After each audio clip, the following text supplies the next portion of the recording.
여러분들 너무 반갑습니다. 잠깐 기도하고 시작하겠습니다. 하나님 아버지 감사합니다. 오늘 이렇게 포항 기쁨의 교회에서 주님의 보석 같은 청년들 이렇게 만나게 해주셔서 감사합니다.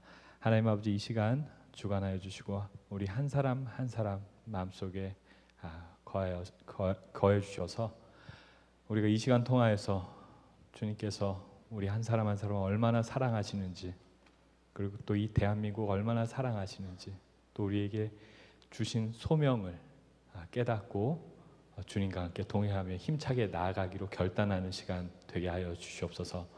감사합니다. 이 모든 말씀 살아계신 예수님의 이름으로 기도드렸습니다. 아멘. 아멘. 여러분 정말 반갑습니다. 트루스포럼의 김은구라고 합니다. 제 이름은 거꾸로 하시면은 기억하시기가 쉬우세요. 거꾸로 하시면은 구은김입니다.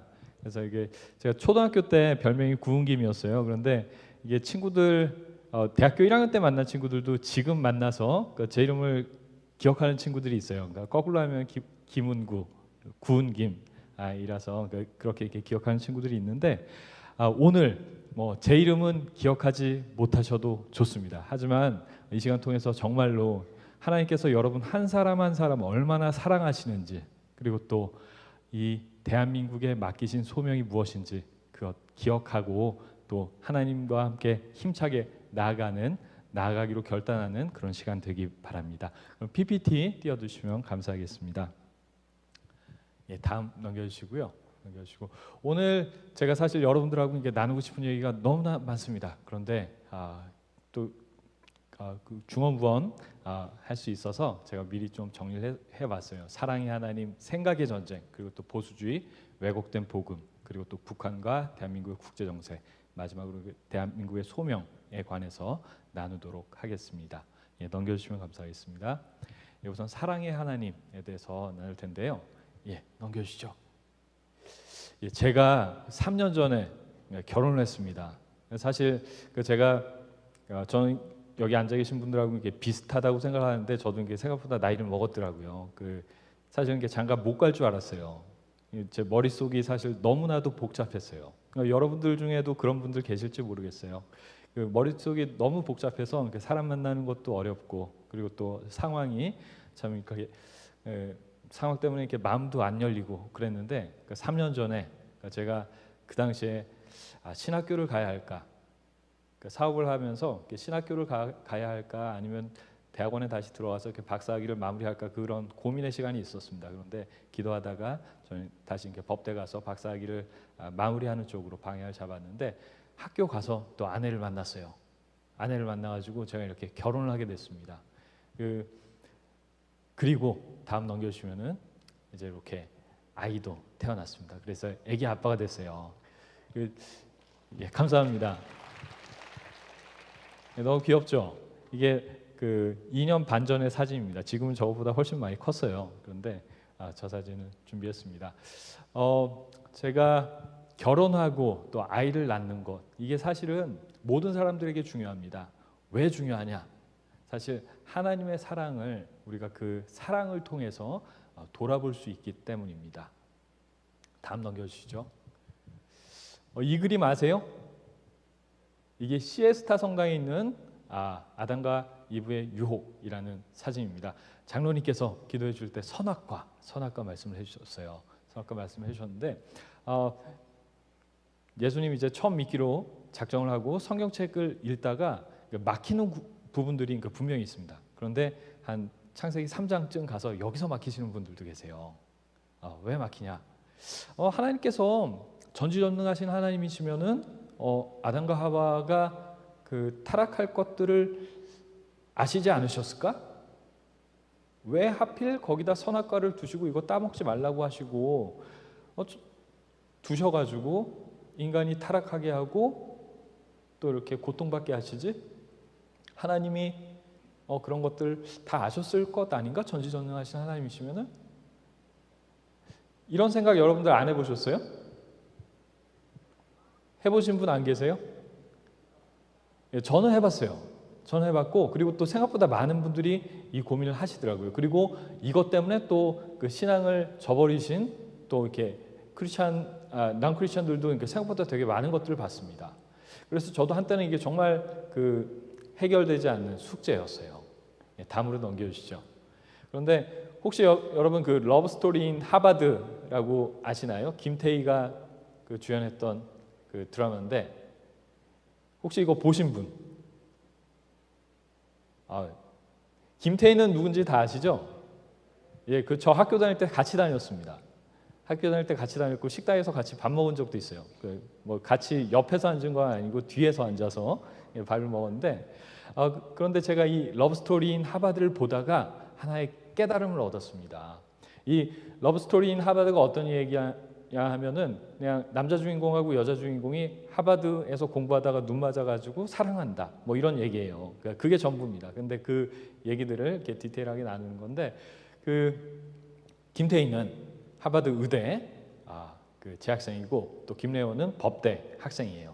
그런데 그 둘이 이렇게 사귀게 됐는데 어느 겨울날 추운 겨울날 김태희가 의료봉사를 하러 떠나게 됐습니다. 그래서 김래원도 같이 갔는데 버스를 타고 덜컹거리는 버스를 타고 가는데 가다가 김태희가 들고 있던 의료 공구함이 바닥에 딱 떨어진 거예요. 그래서 그걸 쪼그려 앉아서 김태희가 여자 주인공이 이걸 하나씩 이렇게 담고 있는 모습을 보면서 김래원이 아주 느끼한 눈길로 아주 사랑에 젖어 있는 눈길로 보면서 성애가 낀 버스 찻장에 이런 시를 썼습니다. 한번 읽어볼까요? 조금 오글거리실 수도 있어요. 예, 읽어보겠습니다. 천사의 날개를 꺾을 힘이 없어서 꺾지 않는 것이 아니라 천사가 스스로 내 곁에 남아주기를 바라는 마음에 기다리고 있습니다. 라는 거였어요. 저는 이거를 딱 보면서 선악과를 두신 하나님의 마음이 이해가 됐습니다. 사랑을 하기 위해서는 우리가 사실은 동등한 존재여야 합니다. 만약에 하나님께서 그 선악과를 거기에 두지 않으셨으면 우리는 사실 로봇으로 만들어진 것이에요. 하나님을 찬양할 수밖에 없는, 하나님을 일방적으로 선택할 수밖에 없는 기계로 만들어진 것입니다. 하지만 온전한 사랑을 위해서는 동등한 인격 그리고 또 동등한 자유가 주어져야 되는 것입니다. 그렇기 때문에 하나님께서 선악과를 에덴 동산에 두실 때는 야, 네가 따먹는지 안 따먹는지 내가 한번 두고 보겠어.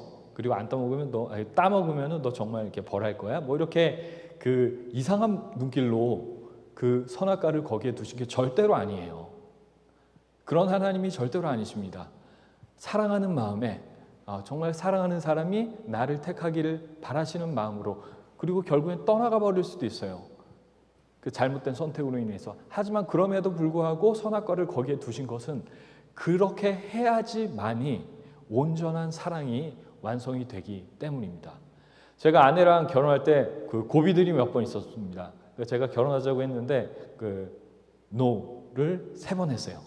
3번 하고 마지막에 이제 그 4번째 이렇게 받아주셨는데 근데 제가 만약에 지금 제 아내가 제가 결혼하자고 했는데 거부했을 때 제가 위력으로 힘을 써서 아내를 만약에 취했다면 그게 사랑일까요? 그게 사랑이겠어요? 절대로 사랑이 아니에요. 왜냐하면 온전한 사랑의 관계는 동등한 인격인 상대방이 그의 온전한 자유의지로 상대방을 택할 때에만 완성이 되는 것이기 때문입니다. 하나님께서 선악과를 두신 이유는 바로 그 사랑을 온전히 완성하기 위하신 것이에요. 여러분 한 사람 한 사람이 그렇게 소중한 존재입니다. 하나님께서 선악과를 거기에 두실 만큼 여러분들과 함께 그 사랑을 완성하시길 원하시는 하나님이세요. 그만큼 여러분 한 사람 한 사람이 중요한 거예요. 다음 넘겨주시면 감사하겠습니다. 하나님과 동등된 형상으로 창조하시고 우리에게 자유의지를 주신 이유, 하나님께서 우리에게 자유를 주셨어요. 그 자유의 목적은 우리가 마음대로 살라는 것이 아니에요. 그냥 너 마음대로 너 좋을 대로 살아라, 그게 아닙니다. 하나님께서 우리에게 주신 자유에는 분명한 목적이 있어요. 그것은 바로 하나님의 말씀 안에 거하고 하나님과 사랑의 관계를 누리는 것이에요. 여러분들 이 하나님 사랑하시나요? 이 하나님 지금 누리고 계시나요? 예, 정말로 간절하게 바랍니다. 여러분들 사실 이 하나님을 깨닫고 이 사랑의 관계를 회복하고 이 사랑의 관계를 풍성하게 누리는 것이 무엇보다 중요합니다. 여러분들 좋은 대학 가고 좋은 직장 가는 것보다 훨씬 더 중요해요. 하나님께서는 스스로 완전하시고 부족함이 없으신 분입니다. 하지만 그 하나님께서 여러분들과 사랑하길 원하세요. 그만큼 여러분들이 그 소중한 존재입니다. 하나님께서 그렇게 소중하게 생각하시는 여러분 한 분 한 분이 그 사랑의 관계를, 하나님과의 사랑의 관계를 온전히 누리시기를 바랍니다. 예, 넘겨주십시오. 예, 넘겨주시고요. 다음에는 그 생각의 전쟁에 관해서 말씀을 나누도록 하겠습니다. 넘겨주시죠. 예, 역사를 주관하시는 하나님, 여러분 믿으세요? 정말로 믿으세요? 그리고 그 하나님께서 지금도 살아계신 거 믿으시나요? 그리고 그렇게 살아계신 하나님이 우리 가운데 지금도, 또 여러분 가운데, 제 가운데 지금도 역사하시는 거 믿으시나요? 그냥 쓰여진 성경책 안에 갇혀있는 하나님이 아니라 지금도 역사하시는 하나님이세요. 정말 믿으세요? 예, 정말로 믿으시면 저 내려가도 돼요. 사실은 오늘 그 얘기 하고 싶었어요. 그런데 좀 더 자세히 구체적인 내용들 나누도록 할게요. 넘겨주시죠. 인간의 모든 생각, 인간의 모든 사상은 하나님을 인정하는 사상, 생각과 하나님을 부정하는 사상으로 나뉘어집니다. 이 둘을 떠나갈 수가 없어요. 이게 법학이건 의학이건 아니면 자연과학이건 하나님을 인정하는 사상과 하나님을 부정하는 사상으로 크게 나뉘어집니다. 그리고 하나님을 부정하는 사상은 인간의 죄를 어떤 식으로건 정당화시키려는 그러한 경향이 있어요. 넘겨주시죠. 예, 구조 결정론이라는 게 있습니다. 인간의 어떤 사고와 행동이 현존하는 구조의 틀 안에 갇혀져 있다, 구속되어 있다.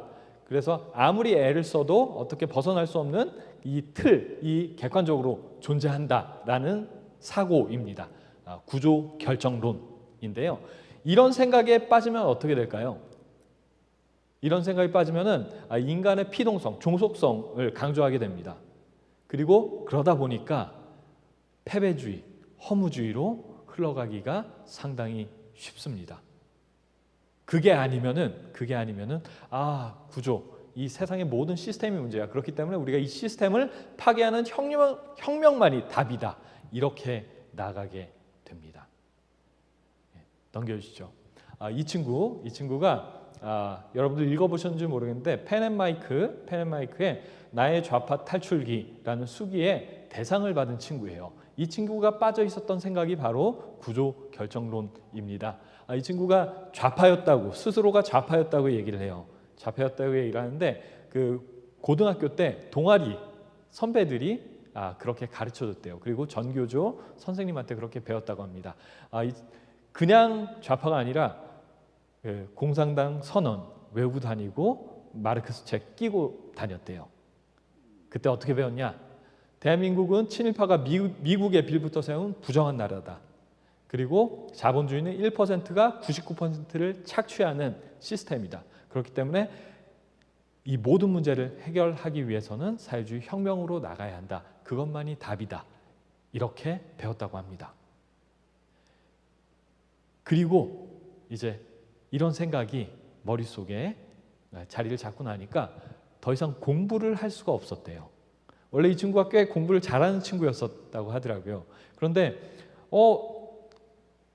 세상이 이런데 시스템이 문제고 그 혁명만이 답인데 내가 공부하는 게 의미가 있어?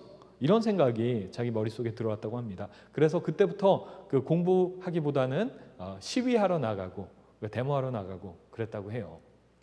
그런데 이 친구 생각이 180도 바뀌게 된 계기가 있습니다. 이제 고등학교 3학년이 돼가지고 시험을 쳤어요. 수학능력 시험을 쳤습니다. 그런데 성적표를 딱 받았는데 성적표가 자기가 보기에도 너무 망가진 성적표들이에요. 어떻게 시험을 못 봐도 이렇게 못 볼까 하는 점수가 이렇게 나온 거예요. 그래서 그걸 보면서 자기가 뒤통수를 한 대 딱 맞았다고 얘기를 합니다. 내가 이렇게 성적이 나쁜 거는 사회 구조적인 문제가 아니라 내가 공부 안 해서 성적이 이렇게 망가졌구나. 그때 그 순간에 그냥 그게 깨달아지더래요. 이게 사회 구조의 문제가 아니라 내가 공부 안 해서 이렇게 성적이 잘 안 나왔구나. 이렇게 깨달아지더랍니다. 그래서 이 친구가 재수를 하면서 집안 환경이 그렇게 넉넉하진 않아서 아르바이트를 열심히 하면서 공부를 해야 했다고 해요. 그런데 아르바이트 하면서 전교조 선생님들이 가르쳐 준 것 말고 다른 내용의 견해들이 있는 것 같은데 그런 것들을 좀 찾아봐야 되겠다 하면서 스스로 공부를 하면서 이승만 대통령 그리고 또 박정희 대통령 그리고 또 대한민국의 건국 이런 것들을 공부하면서 생각이 바뀌었다고 합니다. 이것처럼 생각은 어떤 결과를 만들어내게 돼 있어요. 그만큼 생각이 중요합니다. 다음 넘겨주시죠. 이 사진 보신 분들 계시죠? 크메르루즈 학살 때 그 유골들을 모아둔 사진입니다. 어떻게 하면은 사람들이 이렇게 죽일 수가 있을까요? 어떻게 하면 사람들이 이렇게 쉽게 학살할 수가 있을까요? 어떻게 생각하면? 넘겨주시죠. 보이시나요? 정면 사진을 보면은 멀쩡해 보이는데 뒤쪽에 이미 머리가 뚫려 있어요. 이런 식으로 사람들을 죽였습니다. 도대체 어떻게 하면 사람들을 이렇게 죽일 수 있을까요? 쉽게 넘겨주시죠.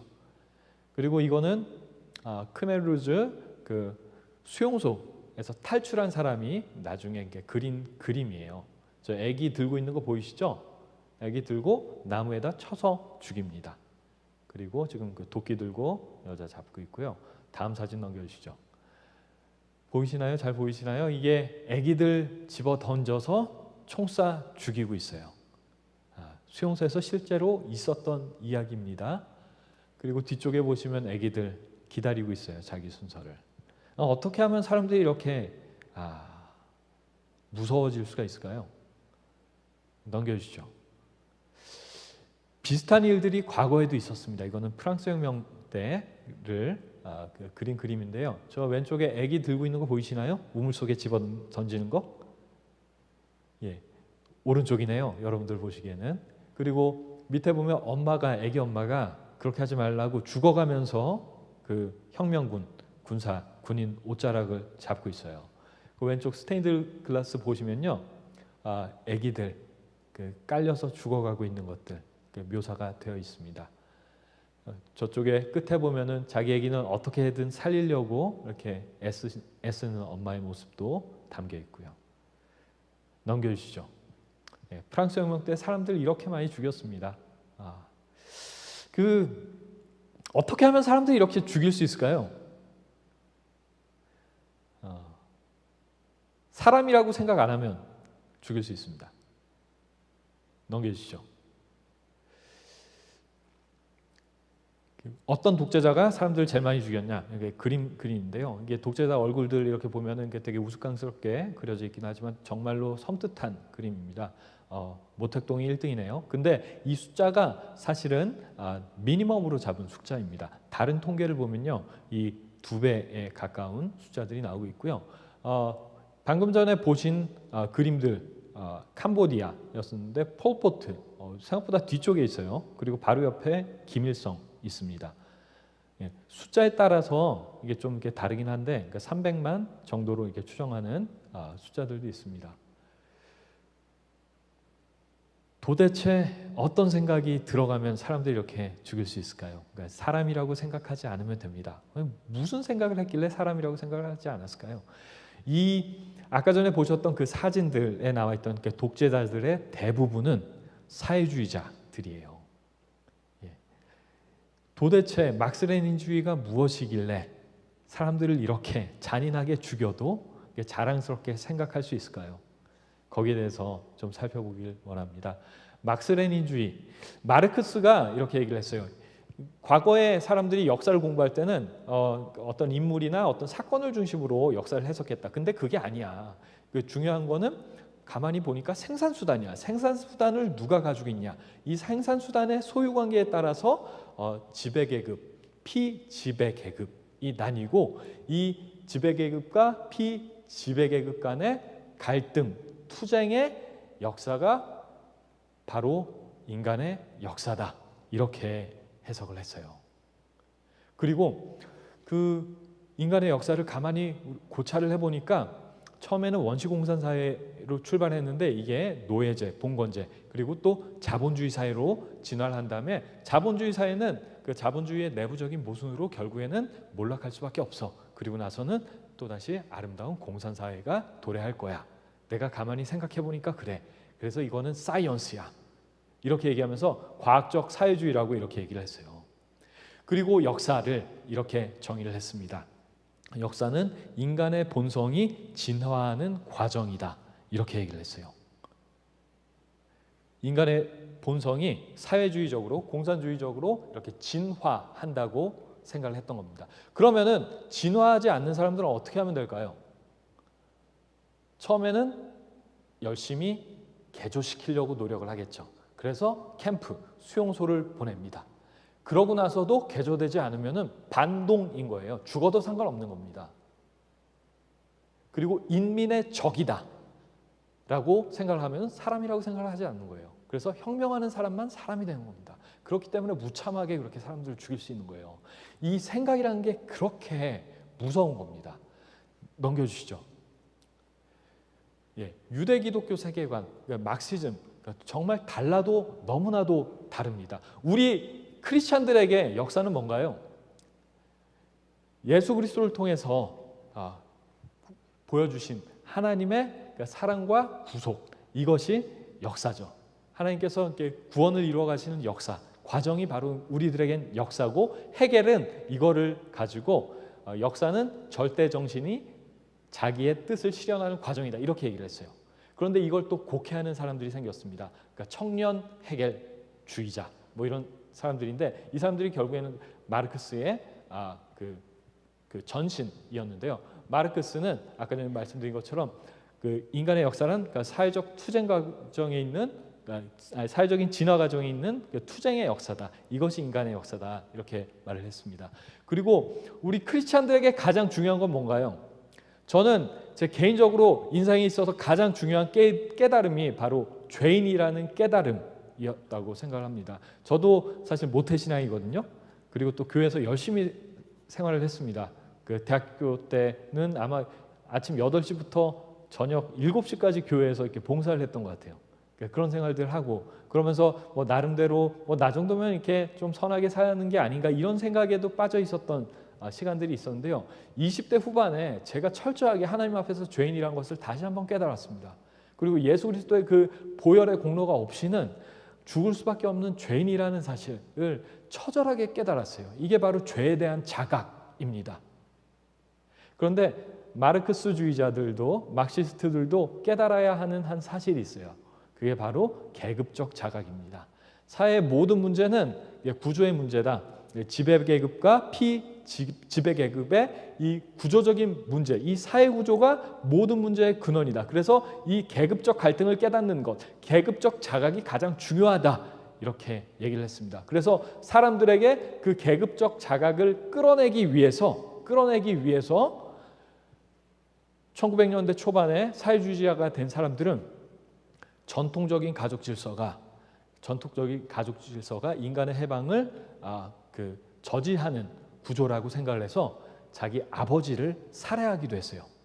그거를 자기가 자기 아버지 죽이기는 뭐하니까 친구들이 대신해 줬습니다. 그러면서 모임을 만들었는데 그 모임이 살부회예요. 아버지 죽여주는 모임. 이런 모임들을 만든 거예요. 왜? 계급적 자각을 위해서. 계급적 자각, 이것이 모든 사회적인 문제를 해결하는 틀이다, 이렇게 생각을 했기 때문입니다. 우리 크리스찬들에게는 예수님밖에 없습니다. 하지만 그들에게는 투쟁만이 답인 거죠. 혁명만이 답인 거고, 우리 크리스찬들에게는 하나님의 말씀, 하나님의 진리신 말씀이 모든 행동의 기준인데, 막시스트들에게는 마르크스주의, 또 유물론적 그 역사 발전론, 이것 자체가 진실인 거예요. 이것만이 진리인 것입니다. 그리고 그 혁명을 위해서 모든 투쟁을 정당화합니다. 예를 들어서 성혁명 주장하시는 분들이 계세요. 성혁명 주장하시는 분들이 계신데 사실은 가만히 보면은 그냥 자유롭게, 성적으로 자유롭게 살고 싶은 그러한 죄된 본성을 정당하기 위해서 그런 그 스스로를 혁명가로 만드는 경우도 상당히 많습니다. 이게 사실은 그 죄를 정당화하는 본성인 거죠. 우리 크리스찬들은 한 사람 한 사람이 그 죄인이라고 생각을 해요. 하지만 그 혁명가들은 자기 스스로가 이 진리에 기반한 심판자, 혁명가가 됩니다. 사실 하나님의 자리를 대신하는 거죠. 그리고 우리에게는 하나님의 나라, 천국이라는 지향점이 있지만 그들에게는 인간 이성의 바탕을 둔 유토피아, 공산사회라는 그러니까 지향점이 있습니다. 그리고 또 인간에 대한 이해가 가장 중요한데요. 우리 한 사람 한 사람은 하나님의 형상대로 창조된 존귀한 존재라고 믿습니다. 죄인이긴 하지만 예수 그리스도의 보혈로 구속받아서 그 자유함을 얻었고 또 하나님 안에서 우리가 다 부족한 사람들이지만 하나님 안에서 무한한 가능성을 가진 존재다. 이런 생각을 가지고 있죠. 하지만 그 막시스트들은 인간은 기본적으로 물적 존재예요.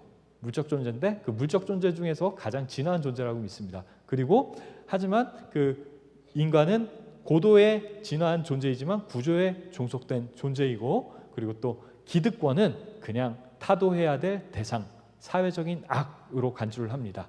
그리고 혁명하는 사람만이 사람으로 생각하는 것이 그들의 사고의 구조예요. 그렇기 때문에 그 무수한 사람들을 양심의 가책 없이 그렇게 죽일 수 있는 겁니다. 지금 당장은 조금 어려운 것 같아도 우리가 유토피아, 공산사회를 위해서는 어차피 거쳐갈 과정이야. 반동들을 없애는 것은 뭐 지금 당장 조금 이게 양심의 가책 같은 것들이 있을지 몰라도 역사 발전의 귀결이야. 이렇게 정당화했던 것입니다. 그만큼 생각이라는 게 무서워요. 넘겨주시죠. 보수주의에 대해서 말씀을 드리겠는데요. 그러니까 보수주의라는 게 사실 별게 아닙니다. 별게 아닙니다. 하나님의 형상대로 창조된 인간의 존엄 그리고 또 책임 있는 자유, 진실에 기반한 사회를 만들려고 지켜나가는 것 이게 바로 사실 보수주의의 전부입니다. 보수적인 사람이라고 해서 보수주의자가 아니에요. 그러면 사회적인 사람이 사회주의자이겠죠. 이 보수주의와 그러니까 보수적인 사람, 그러니까 보수라는 용어를 사실 좀 우리가 좀 구별해서 이해할 필요가 있습니다. 넘겨주시죠. 여러분들 크리스찬들은 보수인가요, 진보인가요? 크리스찬들은 보수인가요, 진보인가요? 크리스찬들은 보수인가요? 크리스찬은 진보 아닌가요? 여러분들 사실 이런 고민들 아마 최근에 많이 하셨을지도 모르는데 만약에 하나님의 말씀에 따라서 하나님의 말씀의 가치를 그 진실을 또 인간의 존엄과 책임 있는 자유 또 그 진리의 가치를 지키는 게 보수라고 하면은 여기 계신 모든 분들은 보수여야만 합니다. 그렇죠? 그런데 만약에 하나님의 말씀대로 이 세상을 변화시켜 나가고 개혁시켜 나가는 것을 진보라고 한다면 여기 있는 분들은 다 진보여야 해요. 그렇죠? 저도 진보입니다. 그런 의미에선. 보수와 진보가 사실 대립하는 개념이 절대로 아니에요. 보수의 반대가 뭔가요? 보수의 반대가 뭐죠? 그러면 진보의 반대는 뭐죠? 진보의 반대는? 진보의 반대는 퇴보입니다. 퇴보. 그렇죠. 보수는 뭔가 지키는 거예요. 지키는 것의 반대는 파괴예요. 그런데 여러분 생각해 보세요. 파괴하는 것하고 퇴보하는 것은 보통 같이 가요. 그렇죠? 파괴하는 것하고 퇴보하는 것은 보통 같이 갑니다. 보수하고 진보도 같이 갈 수 있어요. 같이 가는 겁니다. 하나님의 형상대로 창조된 인간의 존엄과 책임 있는 자유, 이 진실의 가치를 존중하고 지켜나갈 때 역사상으로 돌이켜보면은 인류 문명의 발전, 진보가 있었어요. 그렇기 때문에 보수와 진보는 사실 같이 가는 개념이에요. 이게 대립하는 개념이 절대로 아닙니다. 또 크리스찬들은 하나님의 말씀을 보수하면서 진보해 나가야 합니다. 그렇기 때문에 이게 대립하는 개념이 아니에요. 사회적으로 갈등이 있죠. 이것들을 우리가 말씀 안에서 신앙 안에서 같이 하나되게 끌고 가는 것이 지금 우리 한 분 한 분 크리스찬들의 소명이라고 저는 생각합니다. 넘겨주시죠. 이것도 넘겨주시죠. 예, 이 철학적인 정치 철학적인 보수주의는 트루스 포럼이 주장하고 있는 보수주의는 이게 프랑스 혁명에 대한 반성적 고찰에서 시작하고 또 미국의 건국과 또 성장을 통해서 발전한 사상입니다. 그런데 이게 단순히 어떤 정치 철학이 아니라 그 근간을 따져보면은 이거는 유대 기독교 세계관, 성경적 세계관인 거예요. 예, 넘겨주시죠. 프랑스에서 혁명이 발생했을 때 사실 그 당시에 유럽의 많은 지식인들은 상당히 기대를 했습니다. 프랑스에서 이게 왕정이 무너졌는데 이게 뭔가 새로운 사회가 나올까? 이런 기대를 했어요. 로베스피에르, 에드먼드 버크라는 사람이 그 영국의 철학자였는데 이 사람도 사실 좀 기대를 했습니다. 그런데 이 프랑스 혁명이 시간이 조금 지나고 나니까 되게 과격한 양상으로 흘러가는 거예요. 어떤 일들이 있었냐? 이 로베트 피에르라는 사람이 이제 대표가 되고 나서 1년 동안 단두대에 목이 잘린 사람이 17,000명이었습니다. 그리고 방대 지역이란 곳에서는 나는 혁명 이거 뭐 잘 모르겠어. 그냥 그 혁명군들이 막 교회 부시고 이러는데 나는 그러고 싶지 않아. 그냥 신부님들하고 그냥 평화롭게 살래. 이렇게 혁명에 반대했다고 해서 뭐 기록에 따라 다르지만 30만, 40만을 학살했어요. 기록에 보면은 저항할 수 없는 어린 아기들, 아까 캄보디아에서는 나무에 쳐서 죽이고 던져서 총 쏴 죽이고 했는데 그 당시에 그 저항할 수 없는 아기들은 말굽으로 자근자근 밟아 죽였다고 합니다. 그리고 또 임산부를 포도주 압착기에 짜서 죽였다는 기록도 있어요. 이 사람들이 도대체 왜 그랬을까요? 여하간 에드먼드 버크라는 사람이 난 프랑스 혁명에 대해서 기대를 했는데 이게 가만히 보니까 프랑스에 이런 일이 있으면 절대로 안 되겠어. 그래서 쓴 책이 프랑스 혁명에 대한 반성적인 고찰입니다. 예, 넘겨주시죠. 그렇기 때문에 그 보수주의의 반대는 진보주의가 아니에요. 혁명주의, 급진주의입니다. 이 프랑스 혁명가들의 사고를 우리가 좀 이렇게 뜯어볼 필요가 있어요. 그 사람들은 인간의 이성을 아주 절대적으로 신뢰를 했습니다. 그리고 이 인간 이성에 기반한 유토피아, 사회적인 설계를 통해서 어떤 이상향, 이 유토피아를 만들 수 있을 거라는 확신에 차 있었어요. 그리고 이들에게는 하나님이 없었습니다. 인간의 영성? 이게 뭐야? 인간 이성이 가장 중요한데 이성적으로 인간의 영이란 게 있을 수가 있어? 이러면서 인간의 영성과 하나님의 존재를 부정했어요. 그러면서 교회들을 부수고 교회를 이성의 제전, 이성의 전당으로 만들어서 자기들끼리 이성의 신을 만들어 두고 이성의 신을 섬겼습니다. 이게 프랑스 혁명의 역사예요. 그러면 이제 그 보수주의, 프랑스 혁명에 대한 반성적 고찰에서 출발한 보수주의는 이 급진주의, 혁명주의 속성에 반대되는 속성이겠죠. 예, 넘겨주시면은 이 보수주의는 인간의 이성이 완전하지 않구나. 인간이란 존재가 이렇게 연약한 존재라는 것을 처절하게 인식을 합니다. 그러면서 인간의 부족함을 겸손하게 인정을 하고 어떤 이성적인 설계에 따른 유토피아를 그리기보다는 선대의 경험을 기본적으로 존중합니다. 그리고 또 어떤 정책이 있으면 이 정책을 실현해 봤더니 이런 결과가 도출이 돼. 이렇게 정책의 결과를 존중하고 기본적으로 상당히 신중한 경향을 보입니다. 그런데 여기서 그치지 않아요. 프랑스 혁명가들은 기본적으로 인간의 이성을 하나님과 치환해 버렸습니다. 여기에 큰 문제가 있다는 걸 스스로 인식을 하고 인간의 영성 그리고 하나님의 섭리, 우리가 모든 것들을 이해할 수는 없지만, 세상의 모든 것들을 이해할 수 없지만 이 가운데 역사하시는 하나님의 섭리가 분명히 존재한다는 것을 인정하는 사고가 바로 보수주의인 거예요. 이런 의미에서는 사실 크리스찬들은 보수주의일 수밖에 없습니다. 넘겨주시죠. 예, 인간의 부족함을 겸손하게 인정하고 하나님의 섭리를 겸손하게 인정하는 자세를 보수주의라고 할 수 있고, 넘겨주시면은 이것은 결국에는 그 시대적인 환경은 다 다를 수 있어요.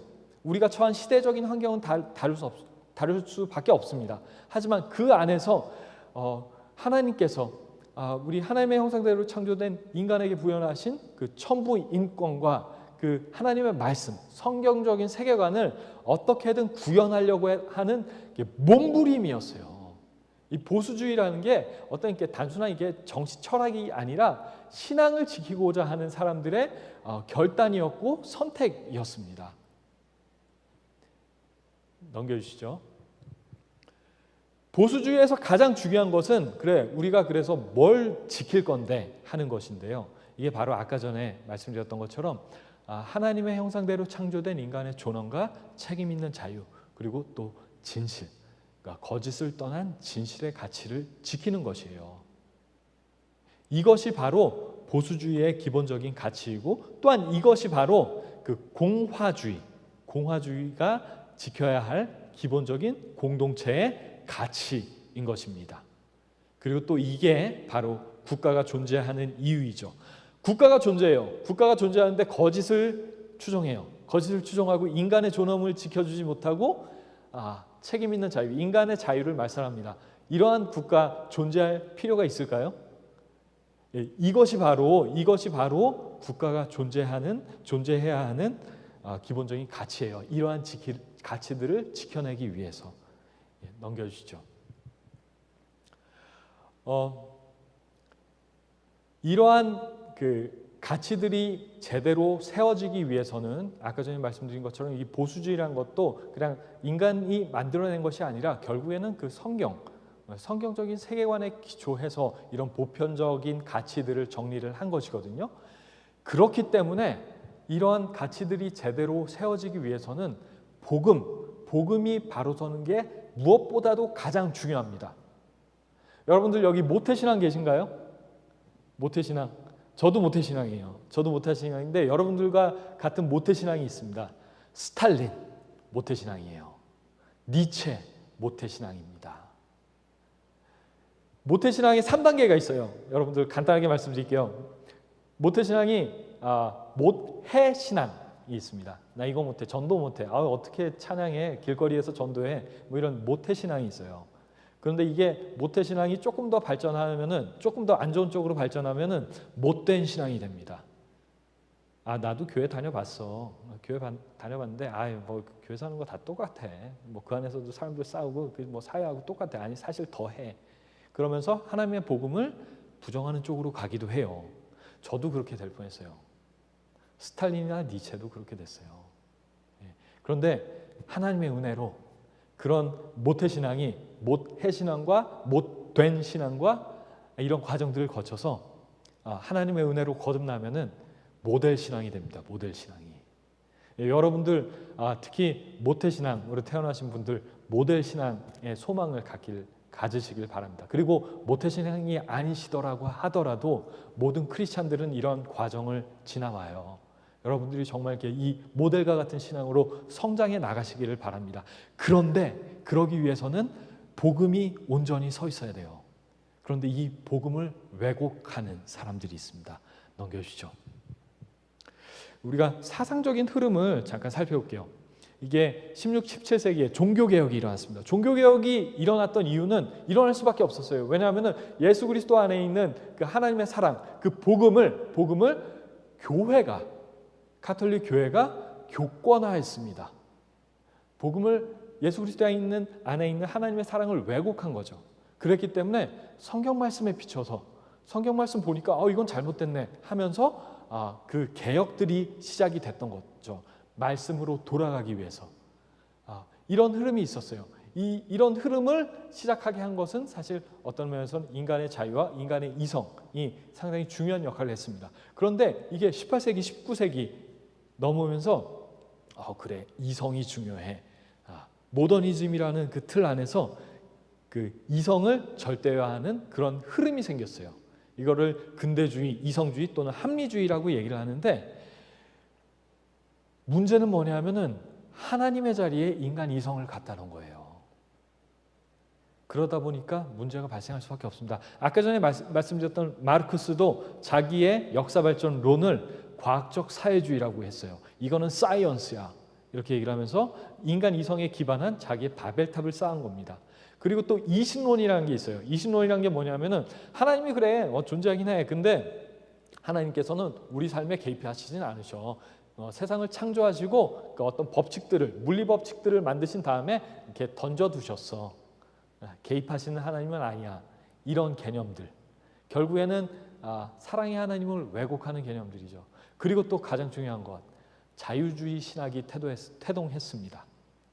자유주의 신학 처음에는 그 긍정적인 가치가 있었어요. 종교개혁을 가능하게 했던 것이 이 자유주의 신학입니다. 그런데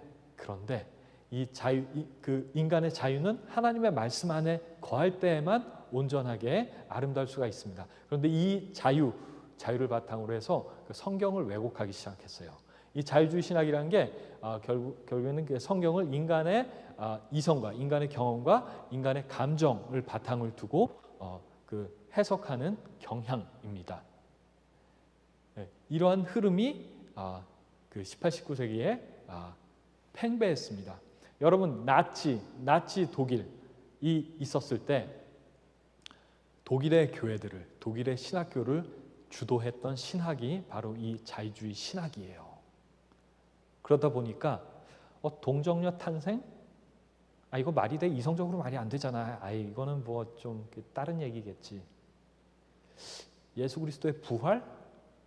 나는 목사인데 아무리 성경을 읽어봐도 사람이 어떻게 죽었다 살아나. 이거는 아닌 것 같아.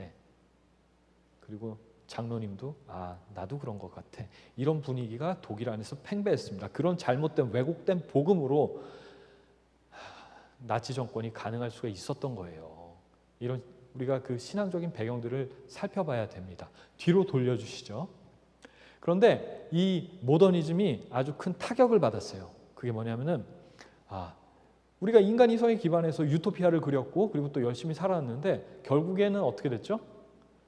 이성적인 사고에 기반해서 1차 대전 터졌고 2차 대전 터졌습니다. 그러면서 무수한 사람들이 죽어나갔어요.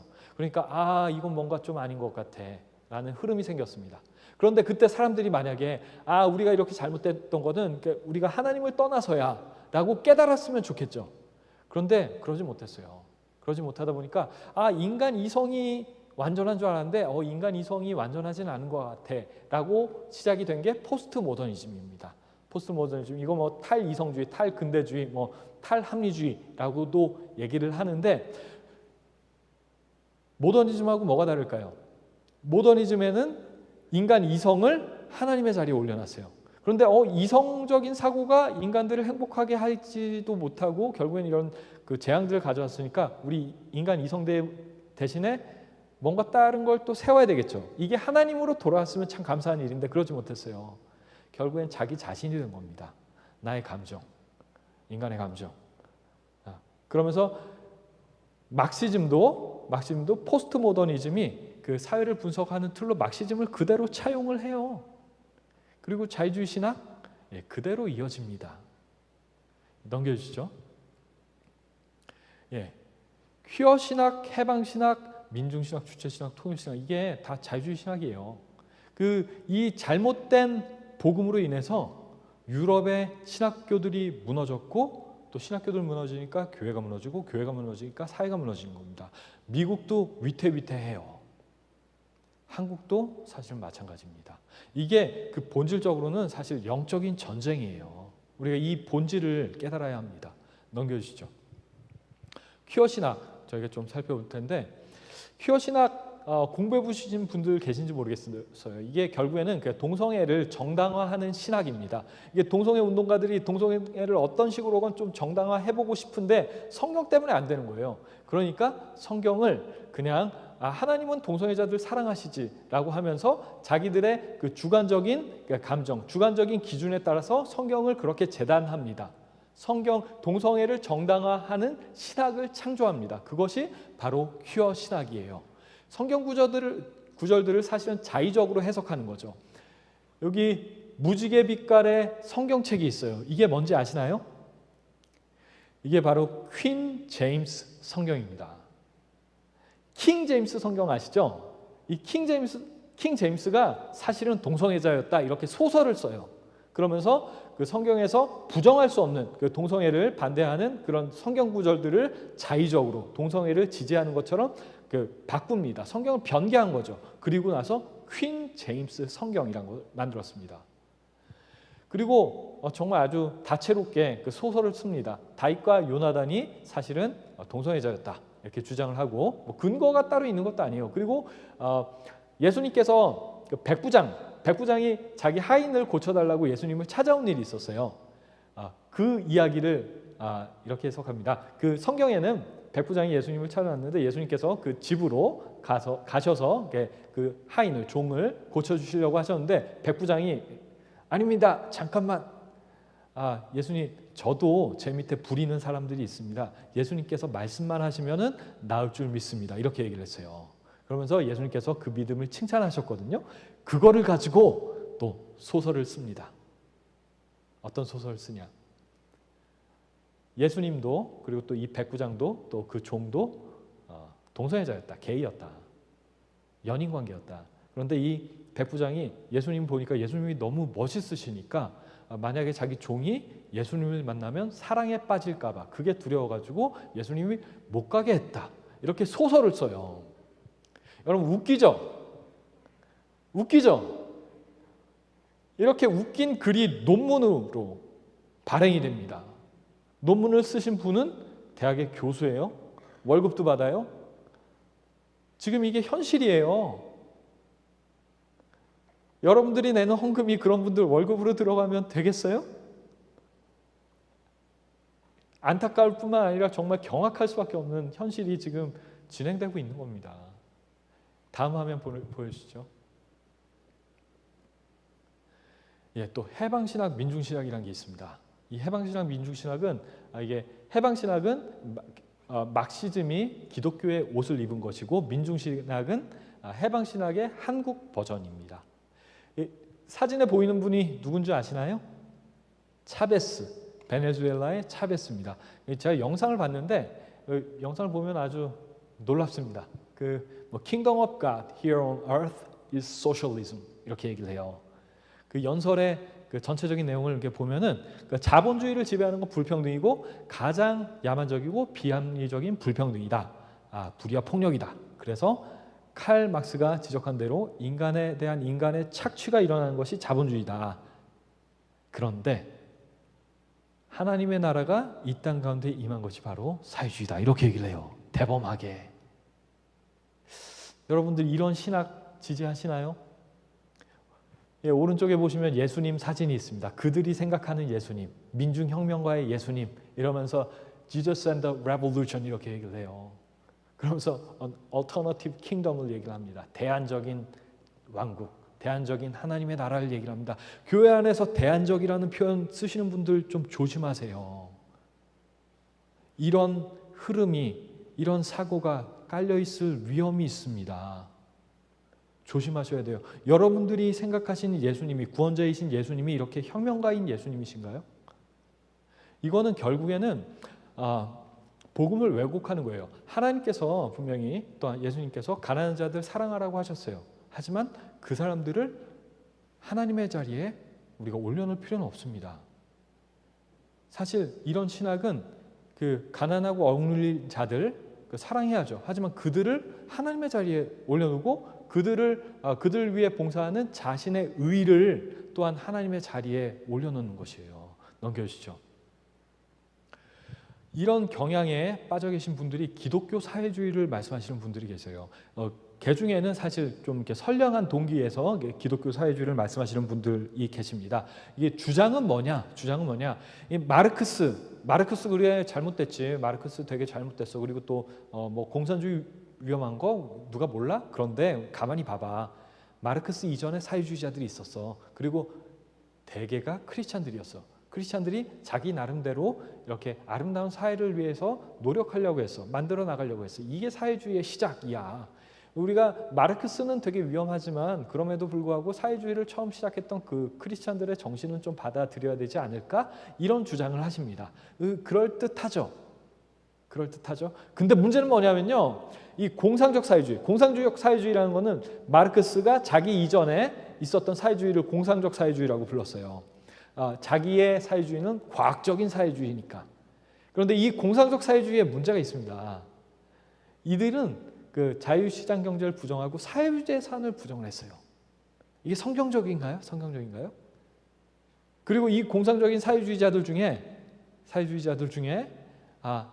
그 전통적인 가족 제도가 사실은 성경의 본질적인 의미하고는 배치가 돼. 인간의 자유를 억압하니까. 그러면서 부부를 공유하기도 했습니다. 교회에서 그런 사람들이 있었어요. 목사님 중에 그런 사람들이 있었어요. 나중에 밝혀지고 나서 쫓겨나고 했는데 그런 사람들이 있었어요. 우리가 추종해야 될 사람들일까요? 초대교회, 사도행전에 나오는 초대교회도 가만히 읽어보시면은 사유재산을 부정하지 않았어요. 그 사람들이 그렇게 공동체 생활한 것은 그들의 자의로한 선택이었습니다. 여러분들이 이 자리에 나와 있고 헌금 내시는 거 자의로 하시는 거죠. 그렇죠? 근데 이걸 법으로 만들어 버려요? 완전히 다른 이야기예요. 예를 들어서 제가 월급을 100만 원을 받아요. 그런데 그 50만 원을 헌금을 합니다. 또는 어려운 사람들을 위해서 도와주려고 50만 원을 어디에 기부를 해요. 그것은 하나님이 보시기에도 사실 아름다운 일일 수도 있어요. 왜냐하면은 하나님께서 채우실 것을 신뢰하고 정말 어려운 사람들을 구제하기 위해서 그런 선택을 한다면 하나님께서도 기뻐하시겠죠. 그런데 그게 아니라 너 월급 100만 원이지 50만 원 나한테 내. 국가가 법을 만들어서 강제합니다. 내가 알아서 어려운 사람들 도와줄게. 그리고 자기는 정말 어려운 사람들 도와줄까요? 그렇게 안 가는 게 인간의 속성이죠. 그런데 어쨌거나 인간이 법으로 만들어서 그렇게 선행을 강조하는 것과 자발적인 자의로 그런 선행을 하는 것은 완전히 다른 문제예요. 완전히 다른 문제인데 이거를 같다고 착각하는 분들이 생각보다 많으십니다. 교회 안에. 이게 기독교적 공동체주의하고 이 사회주의를 여러분들이 혼동하시면 안 돼요. 여러분 이것도 지금 여기 계신 분들 기쁨의 교회 참 아름다운 공동체인 것 같은데 여러분들의 선택에 의해서 자의로 만든 공동체입니다. 그렇죠? 근데 이걸 법으로 만들어서 이런 공동체를 강요한다면은 그건 완전히 다른 이야기예요. 사회주의가 그런 겁니다. 사회주의가 법으로 만들어서 강제하는 순간 완전히 다른 이야기가 돼요. 그리고 성경적이지도 않습니다. 선행을 강제하는 법을 만들면 그게 아름다울 것 같죠? 절대로 그렇지 않습니다. 인간의 본성을 왜곡하는 거예요. 하나님의 형상대로 창조된 인간의 존엄함에 기반해서 선행을 행할 자유가 있습니다. 이 자유를 박탈하는 거예요. 본질이 그렇습니다. 그런데 교회 안에서 정말로 많은 사람들이 그 선한 동기로 이렇게 선한 동기를 가지고 시작은 하셨는데 이렇게 잘못 나가시는 경우가 많이 계세요. 그 본질을 놓치기 때문에. 선행의 자율성. 여러분들 그 좋은 일 하자고 하시는 분들 되게 많을 거예요. 교회 안에서도. 그리고 또 그 정치인들 중에서도 그런 사람들 되게 많을 겁니다. 그런데 여러분들 요 기준으로 보세요. 선행의 자율성을 보장을 하는 것인지 아니면 이게 법으로 강제할 것인지 이 기준으로 판단하면은 다 정리하실 수 있어요. 그리고 또 기독교 사회주의를 말씀하시면서 희년을 강조하시는 분들이 계십니다. 그 레위기에서 모든 토지를 영구히 팔지 말 것은 모든 토지는 나의 것이니 뭐 이렇게 하는 레위기 말씀이 있어요. 이거를 근거로 해서 그래 그 토지는 자본주의적인 원리로 운영할 게 아니라 그 모두가 함께 누리는 자산이 되어야 돼 이러면서 토지 공유제 또는 토지 국유제를 주장하시는 분들이 계세요. 그런데 여러분 모든 토지는 나의 것이라고 했어요. 하나님의 것이라고 했어요. 국가의 것이 아닙니다. 왜 하나님의 자리에 국가를 갖다 놓으려고 하세요? 그리고 이런 주장을 크리스찬들이 주장을 할까요? 여러분들 그 본질을 놓치지 마세요. 그 핵심을 놓치시면 안 됩니다. 여러분들의 선한 동기가 그렇게 악용당할 수 있어요. 그렇기 때문에 여러분들의 그 선한 동기가 그 사탄에게 이용당하지 않도록 주의하셔야 합니다. 특히 기독교 사회주의 이런 것들을 말할 때 학술적으로는 민주사회주의, 사회민주주의 어떻게 다른지 아세요? 민주사회주의는 혁명에 대한 그 열망은 있습니다. 혁명은 해야 돼. 그런데 우리가 그 민주적인 방법으로 하자, 선거로 하자라는 게 민주사회주의고요.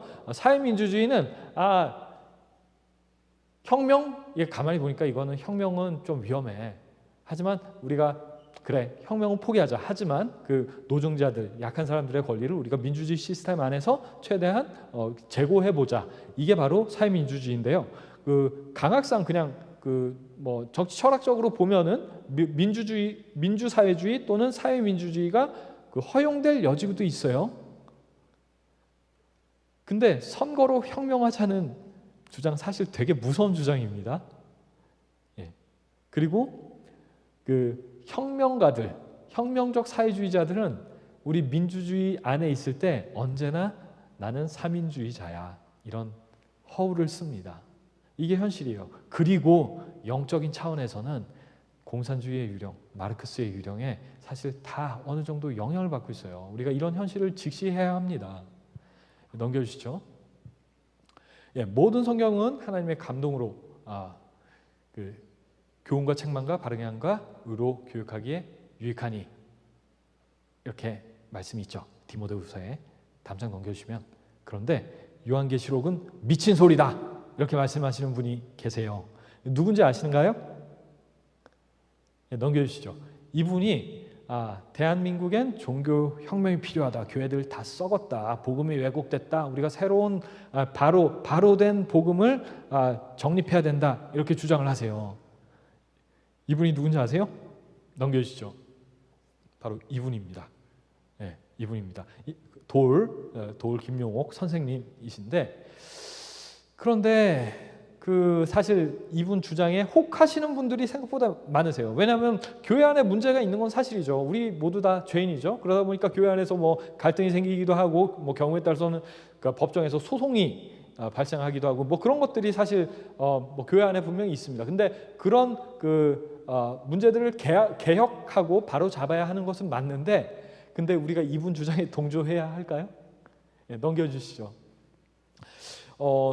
이분이 쓰신 글들을 보면 사실 놀라운 일들이 되게 많습니다. 어떻게 이런 분이 지금 한신대학교라고 하는 신학교에 석좌 교수로 계세요. 석좌 교수로 계신 분의 글입니다. 저희가 잠깐 볼게요. 많은 분들이 모르세요. 이분이 이런 글을 썼습니다. 우리가 성경 읽을 때 구약, 점쟁이 같은 예언자들 말, 그리고 보이지 않는 야훼가 짓거리는 말, 이런 것들, 천사니 기적이니 막이니 성령이니 하는 것들, 이런 것들은 믿을 게 못 된다. 그래서 신앙의 세계에서 파기돼야 된다. 책에 적혀 있습니다. 그리고 또 베들레헴 탄생보도 이거 날조된 거다. 그리고 뭐 궁극적으로 우리가 파기할 것은 차라리 기독교 그 자체다. 뭐 이런 말씀을 하세요. 이렇게 과격한 말씀을 또 넘겨주시죠. 그리고 또 바울이라는 사람은 이게 그리스적인 영향을 되게 많이 받아서 이게 신화적인 어떤 이해가 있었다. 그리고 이 바울은 예수님 모른다. 이렇게 얘기를 합니다. 이게 무슨 얘기지? 넘겨주시죠. 그리고 또 죽음과 부활, 이거는 헬레니즘, 어떤 신화적인 양식에 그 당시 역사적으로 보면 그 당시 그 주변에 있었던 나라들에서 자주 발견되는 아주 진부한 상식이다. 이런 신화적인 어떤 컬트적인 이런 내용들을 탈색시키고 나면 우리가 온전한 예수교를 회복할 수 있다. 이런 주장을 하세요. 좀 이상하죠? 그리고 또 로마서 강해에서 이렇게 얘기하십니다. 예수 그는 누구인가? 여기서 결국에 예수는 혁명가다. 민중혁명가다. 예수의 1차적 관심은 사회 구원이다. 사회정의의 실현이다. 이런 얘기를 하시고 다음 넘겨주시면 전태일이 봐도 곧 예수다. 이런 얘기를 하세요. 아셨나요? 이분이 책에 이런 내용을 썼습니다. 예, 넘겨주시죠. 예, 넘겨주시죠. 이게 결국에는 예수님하고 바울을 분리시키고 바울 13서를 무력화시키는 거예요. 그리고 기본적인 주장은 이겁니다. 바울은 예수님 만난 적도 없다. 만난 적도 없는데 다메섹으로 가는 길에 이상한 어떤 경험을 해가지고 그 경험에 바탕을 두고 예수님의 모습을 자기 마음대로 왜곡했다. 민중혁명가이신 예수님의 모습을 왜곡했다는 게 이분의 주장입니다. 허황된 기독교를 만들었다. 바울이. 이게 이분 주장의 핵심이에요. 넘겨주시죠. 예. 간단히 정리하면 구약 성경은 야훼라는 귀신이 짓거린 이상한 소리이고 신약 성경에서 사복음서는 케리그마와 로기아를 구분해서 정리를 합니다. 이건 제가 설명을 드릴게요. 그 바울 서신서는 이렇게 또 날려버리고, 바울은 예수님 만난 적도 없어, 예수님 몰라, 이렇게 날려버립니다. 사복음서를 어떻게 날려버리냐? 케리그마하고 로기아를 구분합니다. 케리그마는 뭐냐면은 전승, 선포, 증언, 이런 것들을 이렇게 케리그마라고 해요. 예수님의 제자들이 예수님에 관해서 기록한 내용들은 기본적으로 증언이죠. 케리그마가 되는 겁니다. 그런데 로기아는 뭐냐? 예수님께서 직접 하신 말씀, 이 로기아인 거예요. 바울이 아니라 이 돌김용 선생의 주장은 뭐냐면은 제자들이 뻥쳤다. 사람들한테 뭔가 좀 이렇게 재밌는 얘기 하려고 그 예수님에 관한 얘기들을 뻥튀기 했다. 그러고 나니까 예수님이 했던 어떤 기적이니 뭐 이런 것들이 나온 거지. 이게 사실은 예수님이 그런 분이 아니야. 우리가 그 예수님에 대해서 이런 게 그 어부였던 그 지식도 없는 이런 게 제자들이 뻥튀기한 말들, 이런 말들 다 걷어내고 예수님께서 직접 하신 말씀에만 집중해야 돼. 로기아에만 집중해야 돼. 그러면 이 로기아는 뭐냐? 가난한 자는 복이 있나니 천국이 저희 것이며, 이런 말씀. 이렇게 얘기를 하면서 예수님을 도덕 선생으로 만듭니다. 민중혁명가로 만드는 거예요. 여러분들 동의하세요?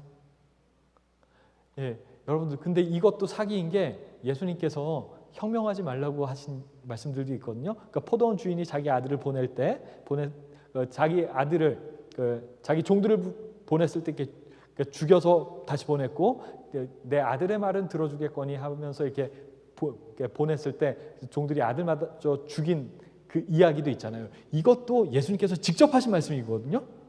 근데 이런 것들은 그 관심을 안 두고 그냥 자기들이 그냥 인간적으로 그럴듯한 이야기, 그러니까 자기들이 생각하기에 민중혁명가로서 예수님에게 합당한 이야기들만 추려서 예수님의 형상을 만들어 버립니다.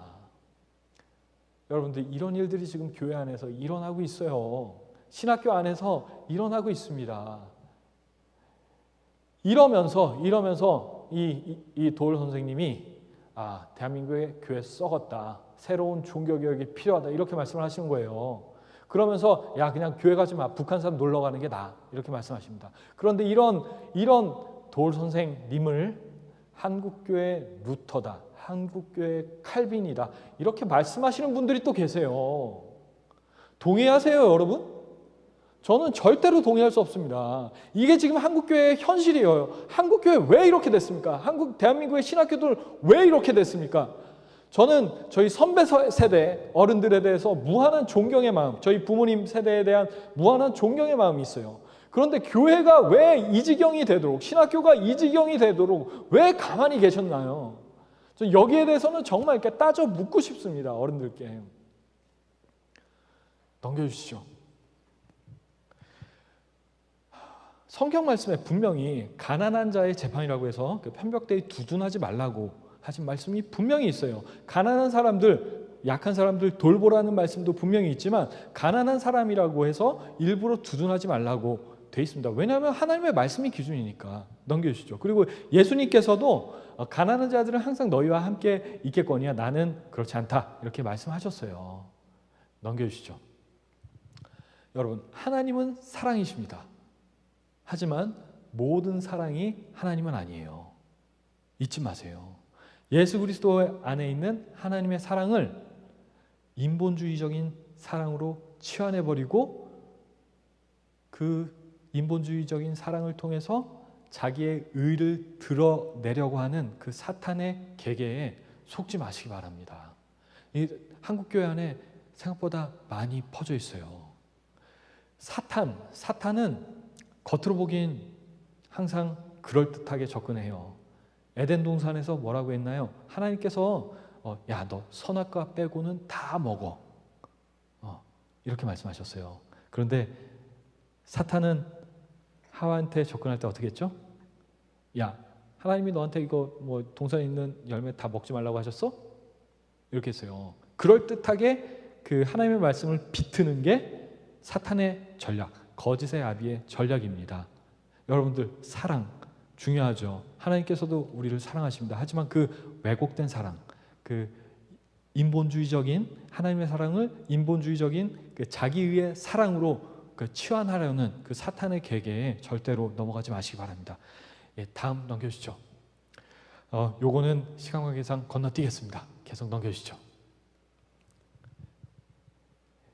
예, 그 주체 사상이란 게 주체 사상 그리고 또 중국의 중국 특색 사회주의 결국에는 다 사회주의 사상이에요. 이 사회주의 사상이란 것은 아까 전에 말씀드린 것처럼 캄보디아에서 사람들을 그렇게 학살했던 것처럼 기본적인 역사 발전론을 전제로 하고 있습니다. 인간을 물질적인 기반으로만 이해하고 반동들은 죽여도 상관없다는 사상, 그런 기본적인 생각이 깔려 있는 거예요. 혁명하는 사람만 사람이라는 기본적인 사상이 깔려 있는 겁니다. 그렇기 때문에 그 많은 그 정치범 수용소에 사람들 가두고 또 비인간적인 대우를 정당화할 수 있는 거예요. 이런 일들이 지금 북한에서 일어나고 있습니다. 중국에서도 일어나고 있어요. 중국에서도 일어나고 있고 중국이 시장을 개방하면서 사실 이 자유의 또 민주주의적인 그런 게 문화가 확산될 거라고 생각을 했어요. 하지만 그렇게 안 됐습니다. 왜 그랬냐? 중국인들 시장은 열었지만 그 교육은 여전히 중화 사상과 마오이즘, 중국 특색 사회주의, 결국엔 막시즘입니다. 여기에 기반을 두고 있습니다. 중국에서 역사 발전론을 배워요. 아까 전에 말씀드렸죠. 마르크스는 인간의 역사가 원시 공산사회, 노예제, 봉건제, 그리고 자본주의, 그리고 공산사회로 귀결이 된다 이렇게 얘기를 했어요. 그런데 중국은 이거를 유교적인 전통과 짬뽕을 시켜놨습니다. 이게 마오이즘이에요. 중국 특색 사회주의입니다. 그러면서 공산사회, 이 다음에 한 스텝이 더 있어요. 대동사회라는 게 있습니다. 이 대동사회가 뭐냐면은 공자의 얘기라는 책에 나오는 건데 유교적인 이상사회인 거예요. 유교적인 이상사회를 그려놨습니다. 그러니까 이게 뭐냐면은 유교적인 전통, 그러니까 중화적인 전통의 그 막시즘을 짬뽕 시켜놓은 거예요. 이 대동사회라는 것이 뭐 이렇습니다. 남자는 직업이 있고 여자는 시집갈 자리가 있고 천하가 공공의 것이고 그 자기 부모만 공경하는 것이 아니라 모든 부모들을 공경하는 그런 사회다. 뭐 이게 유교적인 유토피아죠. 그 다음으로 넘겨주시면은 그 공자의 얘기에 또 이 소강사회라는 게 있어요. 이 소강사회라는 게 뭐냐면은 그 대동사회는 이르지 못했는데 그래도 어느 정도 물질적인 기반은 완성이 되고 그리고 또 예의를 지키고 이런 사회인데 그런데 아직 그 자기의 간사한 꾀에 자기의 이익을 추구하는 그런 문화가 남아있는 사회를 소강사회라고 합니다. 이런 것들이 남아있는데 이거를 중국 특색 사회주의가 차용을 하고 있어요. 넘겨주시죠. 그 등소평이 우리 사회는 발전해 나가야 되는데 온포사회 만들고 소강사회 만들고 대동사회 만들겠다. 온포사회라는 게 뭐냐면은 따뜻한 옷, 그러니까 기본적인 아주 기초적인 그 생활을 해결할 수 있는 그런 이렇게 물질적인 기반을 마련한다. 그리고 소강사회는 그것들을 해결한 사회이고 대동사회는 유교적인 유토피아의 완성인 거예요. 유교적인 공산사회의 완성인 겁니다. 넘겨주시죠. 예, 중요한 것은 시진핑이 이런 얘기를 했어요. 시진핑이 중국몽을 제시를 했어요. 중국몽을 제시하면서 전면적 소강사회, 올해입니다. 이게 중국 공산당 창단된 100주년, 올해예요. 그리고 2049년도에 중화민족의 위대한 대부흥을 이루겠다. 중공 100주년을 타겟으로 해서. 그런데 시진핑이 얘기하는 중국몽의 뜻이 뭔지 아시나요? 여기에도 나와 있지만 중국 문명이 중화민족이 마땅히 받아야 할 과거의 과거의 영광을 회복하는 것이 중국몽이다. 이렇게 얘기를 했어요. 이게 아메리칸 드림하고는 아주 많이 다릅니다. 헷갈리시면 안 돼요. 그런데 참 안타깝게도 문재인 대통령 그게 외교적인 수사였을지는 모르겠지만 우리는 중국몽을 따르겠다고 얘기를 했어요. 이 중국몽을 실현하기 위해서 지금 중국 정권이 그 통일전선 전술이란 걸 아주 열심히 하고 있습니다. 통일전선 전술, 요거는 여러분들 좀 알고 계셔야 돼요. 시간이 조금 됐지만 제가 설명을 드릴게요. 이게 공산주의의 위장 연대 전술이에요. 그러니까 공산주의자들이 자기들이 소수일 때 그 다른 사람들을 포섭시키기 위해서 그 활용하는 전략입니다. 레닌이 처음에 주창을 했는데 이 통일전선 전술이 정말로 무서운 전술이에요. 베트남이 이걸로 넘어갔습니다.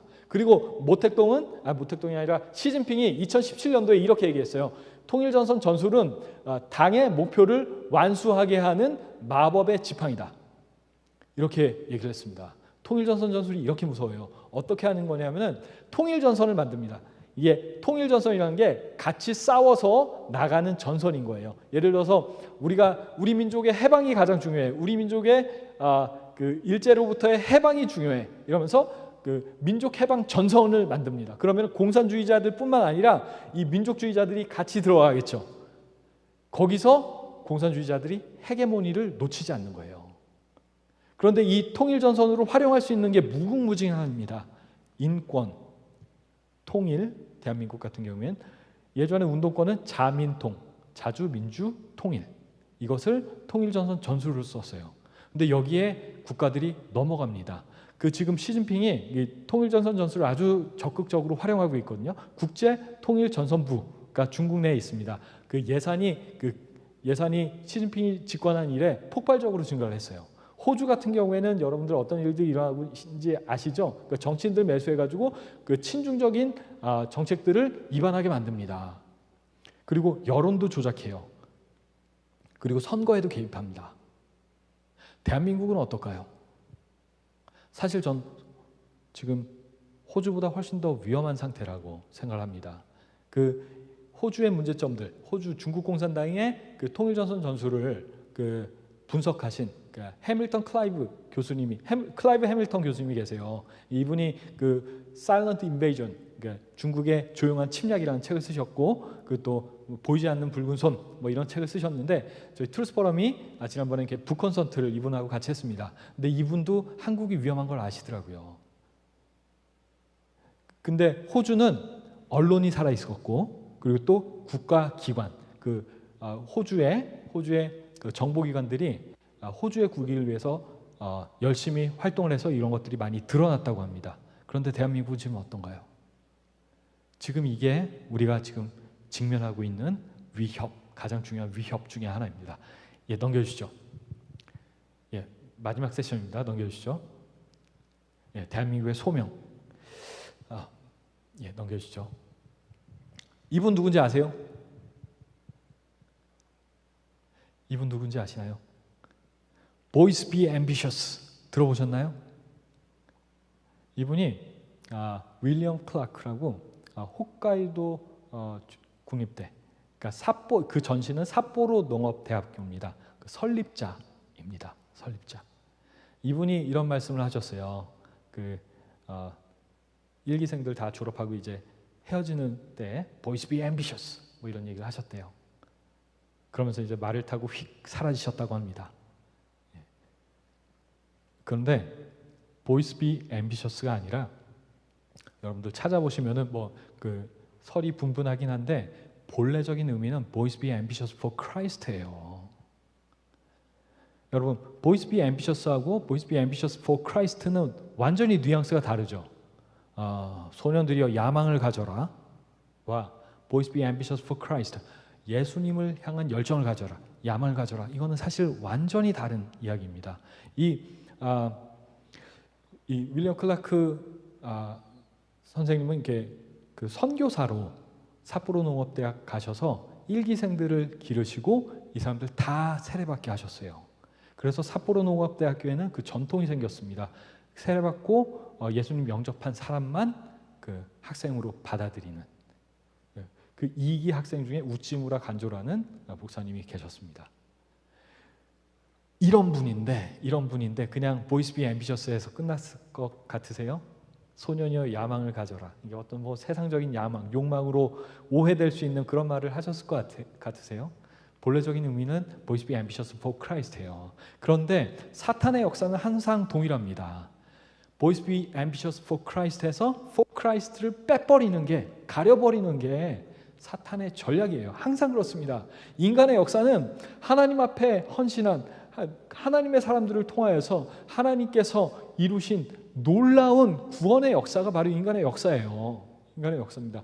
저 기쁨의 교회 오늘 처음 왔는데 이렇게 큰 교회인지, 이렇게 아름다운 교회인지 몰랐어요.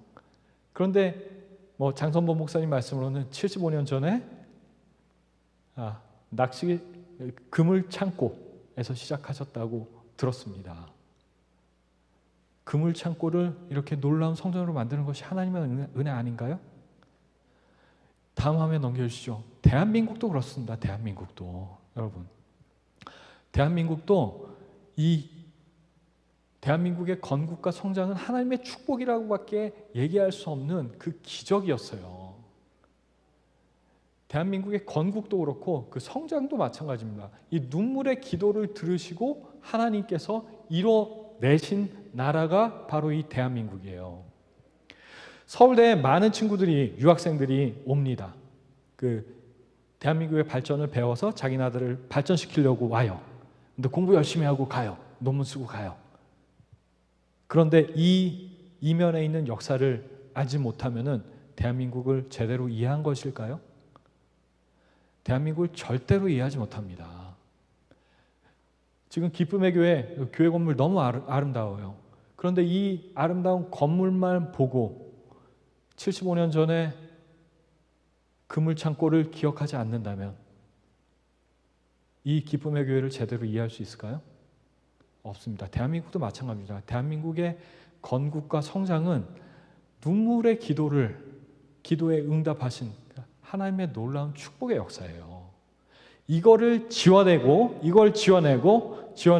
인간적인 성취들, 세속적인 성취들만 남겨놓는 것, 하나님을 지워버리고 대한민국의 놀라운 기적에서 하나님을 지워버리는 게 사탄의 역사입니다. 넘겨주시죠. 중화사상, 아까 전에 말씀드렸죠.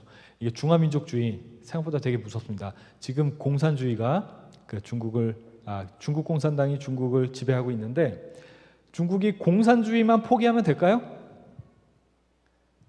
중국이 공산주의만 포기하고 중화사상이 또 강조가 되면 어떻게 될까요? 중화사상이 뭐죠? 그러니까 중국은 천자의 나라다. 중화민족주의입니다. 그리고 다른 민족들은 오랑캐다. 그리고 중국은 천자의 나라이기 때문에 이게 중국이 수행하는 전쟁은 죄에 대한 징벌적인 의미를 갖는다. 이게 중화주의적인 사관이에요. 그래서 중국은 천자의 나라이기 때문에 다른 나라로부터 조공을 받는 게 당연하다라는 전제가 깔려 있습니다. 지금 중국 여러분들 이 조공 관계를 수립하고 있습니다. 그들이 사용하는 그 외교부의 대변인이 사용하는 용어가 이 조공 관계에 의한 용어들을 쓰고 있어요. 실제로. 이런 중화적인 질서가 만약에 공산당이 떠나간다고 해서 간다고 하더라도 이 중화적인 사고가 남아있으면 어떻게 될까요? 전 사실 좀 걱정이 돼요. 그 공산당 이후의 중국도 사실은 건강한 하나님의 형상대로 창조된 인간의 존엄과 책임 있는 자유, 그리고 또 진실에 기반한 사회를 존중하는 그러한 문화가 형성이 돼야 됩니다. 예. 그리고 조지 프리드먼이라는 사람이 그 미래학자예요. 미래학자가 100년 후라는 책을 썼는데 거기 한국과 일본과 중국의 미래에 대해서 설명을 했습니다. 특히 이게 일본에 대해서는 일본이 다시 성장할 수 있는 저력이 있는 나라라고 이렇게 얘기를 하고 중국은 경제 발전이 어느 순간 지체가 되기 시작하면은 크게 와해가 될 수 있다. 이런 예측을 하고 있어요. 그리고 한국에 대해서는 한국은 정말로 운이 없는 나라다. 지정학적으로 봤을 때는 정말 헬게이트다. 그런데 중국이 만약에 약해지면은 통일의 기회를 얻을 수 있을 거다. 그리고 통일 한국은 미국과 연대해서 동아시아의 강대국이 될 것이다. 이렇게 예견을 했어요. 예견을 했습니다. 그리고 만주 쪽에 새로운 기회를 볼 수가 있을 것이다. 만약에 중국이 분열되면은 만주 쪽에 기회를 볼 수도 있겠죠. 그렇죠? 근데 그게 어떤 기회가 돼야 될까요? 우리가 만주 쳐들어가요? 그런 기회일까요? 그게 아닙니다. 저는 그렇게 생각하지 않아요. 대한민국이 하나님의 형상대로 창조된 인간의 존엄과 책임 있는 자유, 또 진실에 기반한 굳건한 사회를 만들고 이 대한민국을 흠모하는 중국의 지식인들이 있습니다. 그 지식인들이 자신들의 선택으로 대한민국과 손을 잡는다면 우리가 만주의 기회가 있겠죠. 만주뿐만 아니라 중국의 기회가 있을 수도 있습니다. 중국에 제 정말 친한 교수님 한 분이 철학과 교수님이셨어요. 서울대에 교환 교수로 오셨는데 이분이 교회란 걸 다녀본 적이 없는 거예요. 특히나 중국은 여러분들 그러니까 교회 오면은 기본적으로 따뜻하게 맞아주잖아요. 그런데 중국은 그런 문화가 기본적으로 없습니다. 이랬던 분이 한국에 방문학자로 잠깐 오셨는데 교회 와서 이렇게 서로 이렇게 따뜻하게 이렇게 맞아주고 또 같이 교제하고 이런 문화가 너무 좋으셨던 거예요.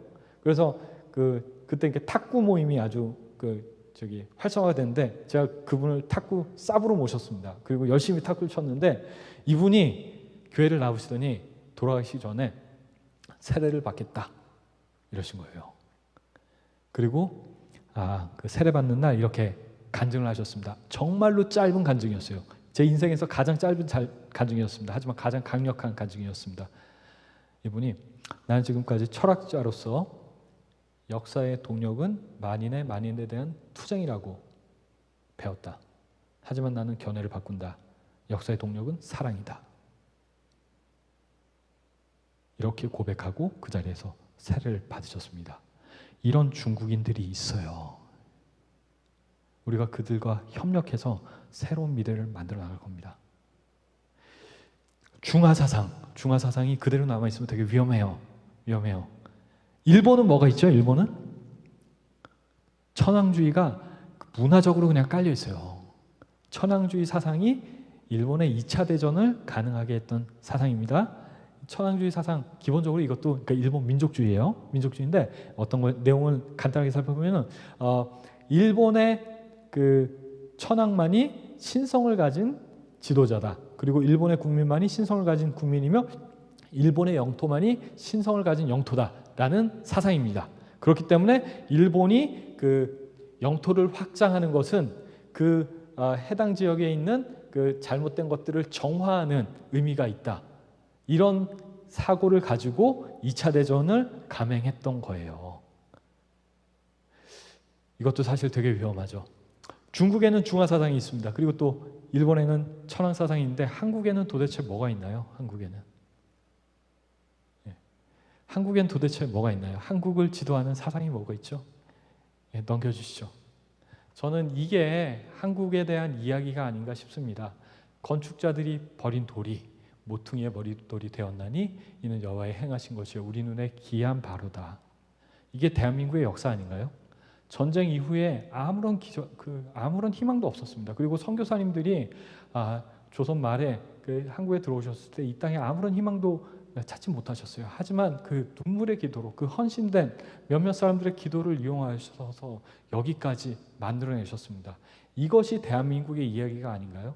그리고 하나님께서 미련한 것들을 택하사 지혜 있는 자들을 부끄럽게 하시려고 세상의 약한 것들을 택하사 강한 것들을 부끄럽게 하려 하시며 세상의 천한 것들과 멸시받는 것들과 없는 것들을 택하사 있는 것들을 폐하려 하시나니 이는 아무 육체도 하나님 앞에서 자랑치 못하게 하려 하심이라.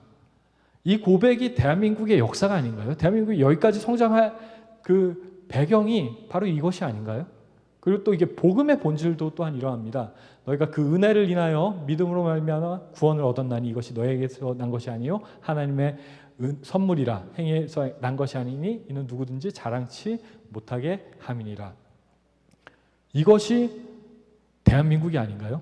대한민국이 존재하는 목적이 이 복음을 증거하기 위한 것이 아닌가요? 여러분들 한 분 한 분 어쩌면은 개인적인 어려움이 있으시고 스스로를 천한 자다 또는 이렇게 멸시받는 자다 이렇게 생각하시는 그런 이제 잘못된 생각에 빠져 계신지도 몰라요. 근데 만약에 그렇다고 하면은 지금 예수 그리스도의 그 놀라운 기적의 복음은 여러분들의 것입니다. 이것이 대한민국의 역사예요. 대한민국이 증거하는 역사고 이 기쁨의 교회가 그물 창고에서 시작한 기쁨의 교회가 증거하는 역사입니다. 저는 이것이 대한민국이 존재하는 의미라고 생각을 합니다. 그렇기 때문에 대한민국의 소명은 살아계신 하나님을 증거하는 것이에요. 이것이 바로 대한민국이 존재하는 이유입니다. 그렇기 때문에 만약에 대한민국이 이 사명을 망각한다면은 대한민국 망할 수밖에 없어요. 제가 100% 확신합니다. 대한민국이 이 사명을 망각한다면 대한민국 오래가지 못할 거야. 하지만 우리가 이 사명 가운데 다시 한번 새롭게 마음을 정비하고 하나님께 회개하고 나아간다면 하나님께서 또 이 나라를 들어 사용하셔서 하나님의 위대하심을 드러내실 것입니다. 그리고 아까 전에 말씀드렸던 것처럼 자유주의 신학이 전 세계 교회들을 흔들어 놓고 있습니다. 그런데 참 감사한 것이 그 동성애 문제를 하나님께서 이용하셔서 지금 교회를 깨우시고 계세요. 차별금지법. 그런데 이게 단순히 사실 동성애 문제만이 아니에요. 이게 자유주의 신학의 문제입니다. 성경을 인간의 이성과 인간의 그 감정과 경험을 통해서 해석하는 그러한 사조의 문제예요. 이게 아주 근원적인 문제입니다. 그런데 동성애 이슈를 사용하셔서 하나님께서 이렇게 한국 교회들이 목소리를 내게 하셨어요. 동성애 이슈가 이렇게 차별금지법 이슈가 이렇게 그 효과적으로 저지되고 있는 나라는 대한민국밖에 없습니다. 지금 저는 이게 하나님의 축복이라고 생각을 합니다. 이 싸움 가운데 하나님께서 우리 한 사람 한 사람을 또 교회를 또 잘못된 왜곡된 복음을 바로잡는 그 놀라운 역사를 시작하시기 위한 그 한국교회에 맡기신 사명이 지금 이 순간 가운데 이 싸움 가운데 드러난 것이라고 믿습니다. 그리고 이 사회주의의 망령, 그 마르크스의 유령, 대한민국의 건국은 혁명적 사회주의라는 공산주의 사상과 싸워서 이겨서 세워진 것이에요. 이 거짓된 공산주의 사상과 싸워서 이겨서 태어난 게 바로 대한민국이에요. 그리고 대한민국의 놀라운 성장도 박정희 대통령 뭐라고 하셨죠? 하면 된다. 그리고 또 하늘은 스스로 돕는 자를 돕는다. 박정희 대통령이 주일학교 교사였던 거 아시나요? 목사님들 앞에서 나처럼 이렇게 불쌍한 주일학교 교사가 태어나지 않도록 잘 양육하십시오. 이런 말씀을 하셨어요. 박정희 대통령이 얘기했던 자조정신, 이 자조정신이 바로 사민주의, 복지국가의 그 문제점을 지적한 핵심입니다. 복지 아무리 좋아도 자기 스스로를 돕지 않으면은 나라가 그 복지국가가 존속이 될 수 없어요. 그게 사민주의라는 이름으로 유럽에서 이미 증명이 된 것이 지금 오늘의 현실인 거죠. 돌아보면은 대한민국은 이 사회주의의 그 마르크스의 유령과 싸워서 이겨서 시작했고 또 성장한 것입니다. 저는 이 두 가지 자유주의 신학의 망령 또 마르크스의 망령과 싸워서 이겨서 살아계신 하나님을 드러내는 것이 이 한국교회에 하나님께서 우리에게 맡기신 사명이라고 생각을 해요. 그리고 이 사명은 북한을 해방하는 것과도 연결이 됩니다. 왜냐하면 이 자유주의 신학이 주체 신학이라는 이름으로 북한을 정당화하거든요. 넘겨주시죠. 이 태극기의 의미가 뭔지 아시나요? 이제 거의 다 끝났습니다. 아직 안 가시고 남아주신 분들께 정말 감사드리는데요. 이 태극기 여러분들 이게 대한민국 국기인데 이 대한민국 국기가 조선에서도 한민족을 상징하는 깃발이었어요. 그리고 대한제국에서도 그렇고 그리고 또 독립운동 하시는 분들도 이 태극기를 드셨습니다. 김일성도 이 태극기 들었던 거 아시나요? 그런데 어느 날 갑자기 소련이 인공기 만들어주니까 인공기 든 거예요.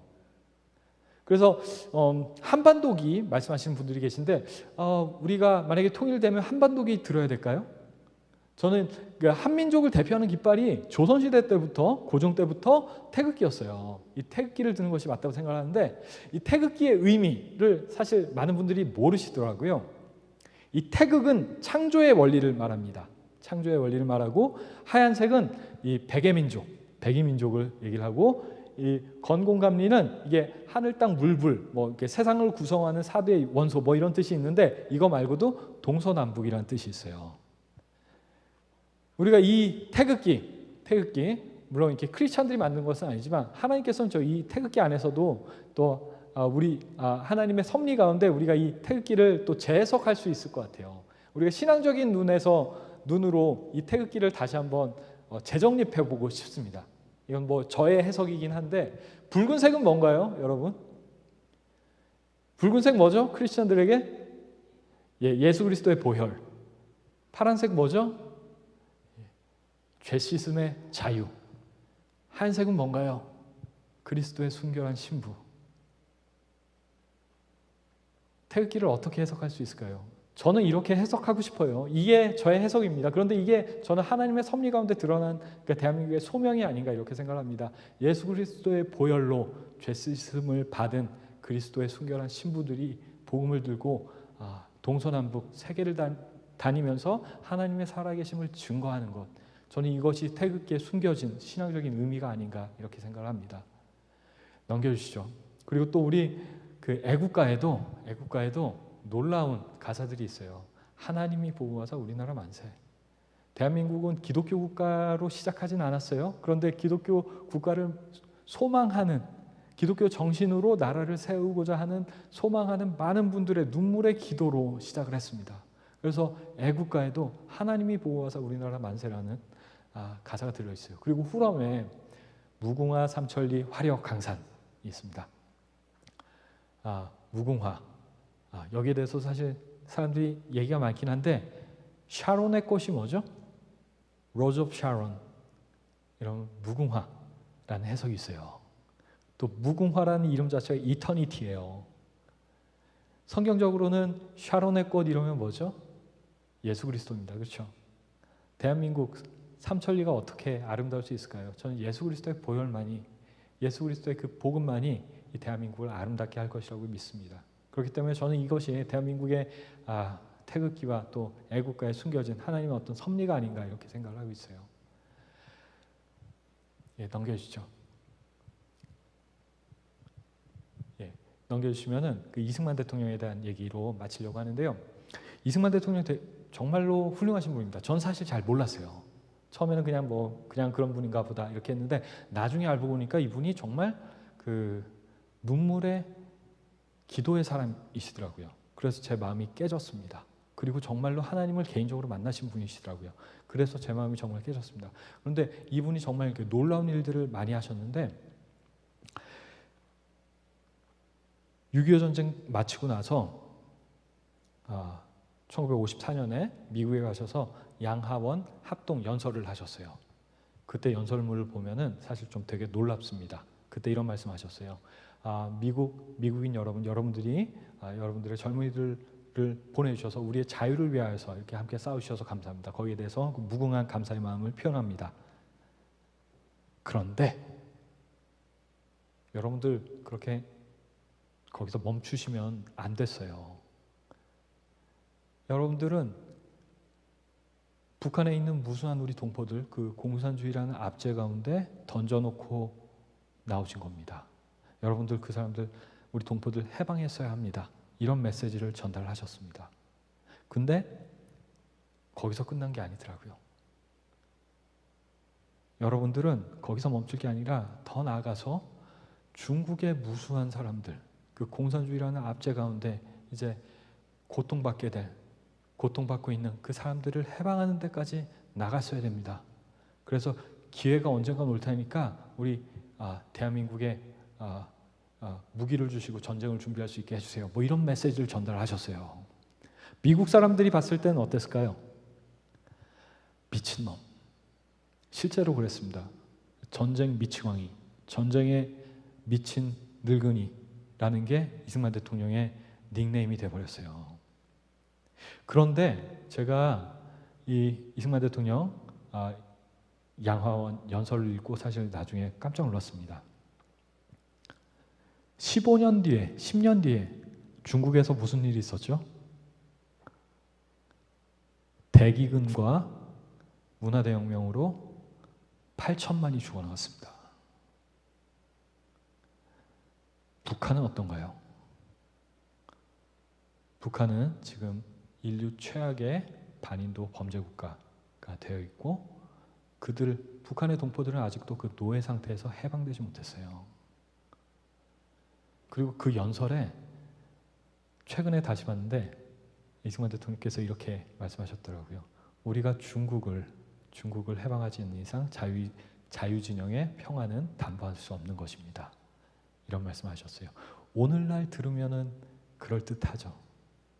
그 당시에는 그 연설을 하시고 나셔서 미친놈 취급받으셨습니다. 그리고 이승만 대통령께서 휴전협정 체결된 날 이렇게 말씀하셨어요. 이승만 대통령은 휴전협정 하길 원치 않으셨어요. 그러니까 북한 동포들을 끝까지 해방하고자 이렇게 하셨는데 노력하셨는데 그렇기 때문에 휴전협정에 대한민국은 빠져 있습니다. 그런데 휴전협정 체결되고 나서 이렇게 말씀하셨어요. 북한 동포 여러분, 우리가 정말 죄송합니다. 미국이 겁을 먹는 바람에 우리가 여기서 멈춥니다. 하지만 여러분들을 해방하고자 하는 우리 민족의 사명은 결코 잊혀지지 않을 것이고 언젠가는 완수될 것입니다. 이렇게 말씀하셨어요. 지금 대한민국의 상황에 대해서 많은 분들이 사실 걱정을 하십니다. 지금 문재인 정권의 그 성향에 대해서 상당히 우려도 많이 하시고 하시는데 그런데 이런 위험이 발생하게 된 근본적인 원인은 저는 우리 민족이 이 이승만 대통령의 이 약속을 한동안 놓치고 있었던 게 아닌가 이런 생각이 듭니다. 그리고 지금 대한민국의 상황 많은 분들이 걱정하시고 또 안타까운 것들도 사실이지만 그런데 하나님의 시각에 봤을 때는 지금 우리가 지나가고 있는 이 시간도 하나님 안에서 저는 의미가 있는 시간이라고 생각합니다. 대한민국의 오래된 죄악들, 잘못된 것들 모두 드러내고 바로잡는 시간인 거예요.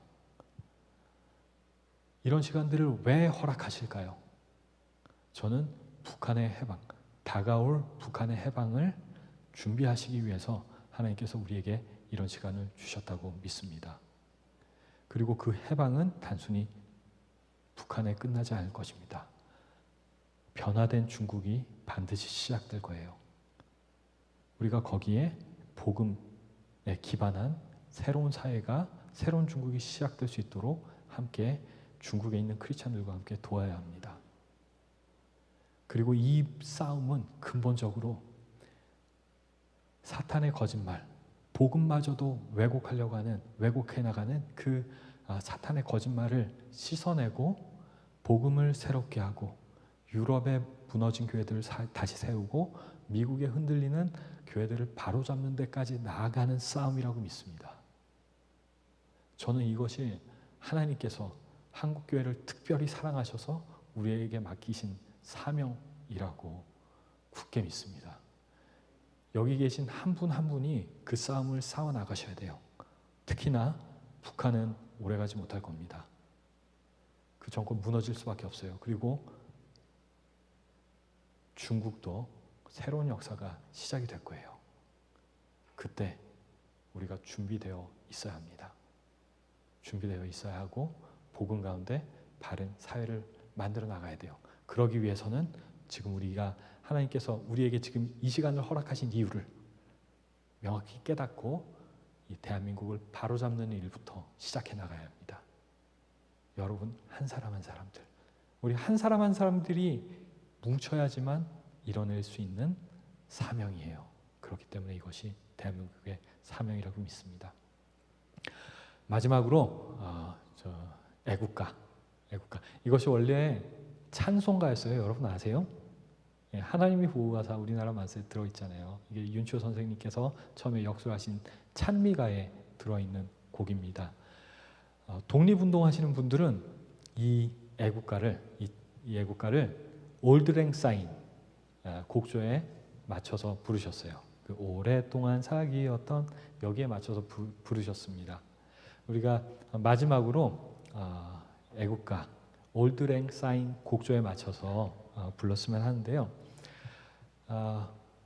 대한민국의 반쪽은 아직 해방되지 않았어요.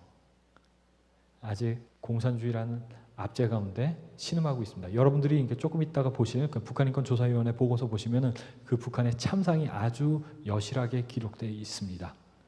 강제낙태 당한 태아들이 돼지밥으로 던져지고 개밥으로 던져지는 그 참혹한 참상이 지금 북한에서 일어나고 있어요. 우리가 이 주민들, 북한의 주민들 해방해내야 됩니다. 하나님께서 그 시간을 저는 이렇게 준비하고 계시다고 믿고 있습니다. 여러분들 오늘 이 자리에서 이렇게 한 분 한 분 이렇게 뵙게 된 것도 이 사명을 하나님께서 다시 한번 상기시키기 위해서 이 자리를 허락하신 것이라고 저는 믿습니다. 그렇기 때문에 애국가 올드랭 사인 곡조에 맞춰서 다 같이 독립운동하시는 마음으로 다 같이 일어나셔서 찬양하시도록 하겠습니다.